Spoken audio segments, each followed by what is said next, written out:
Actually গতকালকে আমাদের Agartala rail স্টেশনে দুইটা জয়েন্ট অপারেশন হয়েছে আগরতলা জিআরপি এবং আরপিএফ মিলে।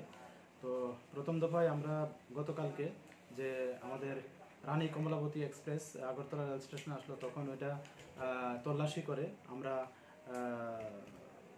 765 বোতল স্কোপ উদ্ধার করা হয়, যেটা লিড করেছে আগরতলা আরপিএফ। তো এগুলি আমরা গতকালকেই আমাদের আগরতলা জিআরপি থানাতে এন্ট্রি হয় এবং আমরা ইনকোয়ারি স্টার্ট করি যে এগুলির ওনার কে হতে পারে এবং এগুলির ডেস্টিনেশন কোথায়। তো এটা চলছে এবং এগুলির যে বাজার মূল্য আমরা যে অন্যান্য স্কোপ নিয়ে যাদেরকে আমরা গ্রেপ্তার করি তাদের কাছ থেকে জানতে পারি যে এগুলির ডেস্টিনেশন প্রাইস অ্যাপ্রক্স এক বোতল প্রায় 500 টাকা করে বিক্রি হয়। তো যদি আমরা এরকম ডেস্টিনেশন প্রাইস ধরি তাহলে এগুলির বাজার মূল্য আনুমানিক দাঁড়াচ্ছে 3,82,500 টাকা। তো আমরা দেখছি এবং যারা এটার সঙ্গে যুক্ত থাকবে আমরা অবশ্যই তাদের আওতায় আনবে। আর সেম আরেকটা আমাদের আগরতলা রেল স্টেশনে জয়েন্ট অপারেশন হয়েছে, যা সন্ধ্যা থেকে মধ্যরাত্র পর্যন্ত চলে। তো এখানে আমরা 4 জন ড্রাগ প্যাডলারকে গ্রেপ্তার করেছি, যাদের কাছ থেকে মোট 37 কেজি 615 গ্রাম গাঞ্জা মানে সিজ করা হয়, যা 35টা প্যাকেটের মধ্যে ছিল, 4টা বস্তার মধ্যে। তো আমরা গতকালকেই এই 4 জনের গতকালকে বলতে মধ্যরাত্রে আমরা 4 জনের এগেনস্টে আমাদের আগরতলা জিআরপি থানাতে এনডিপিএস দ্বারা মামলা হয়েছে এবং তাদের জিজ্ঞাসাবাদ এখনও চলছে। তো ওনারা প্রত্যেকেই বিহার রাজ্যের বাসিন্দা। একজন হলেন বিপিন কুমার, যিনি কাটিয়া জেলার অন্তর্গত, অন্যজন গৌতম কুমার, উনিও কাটিয়া জেলার অন্তর্গত, এবং অন্যজন হল মনীষ কুমার, উনি বাগলপুর জেলার অন্তর্গত, এবং অন্য একজন মহিলা ট্রাক পেডলার, উনি দুর্গা দেবী, যিনি পূর্ণিয়া জেলার অন্তর্গত, এবং সবাই বিহারের বাসিন্দা। তো আমরা দেখছি যে এগুলি সোর্স মানে কোনখান থেকে এগুলি আনা হয়েছে এবং কোনখানে এগুলি নিয়ে যাওয়া হবে। আমরা এগুলি ওনাদেরকে দফায় দফায় জিজ্ঞাসাবাদ চলছে আমাদের পুলিশ অফিসারের টিম।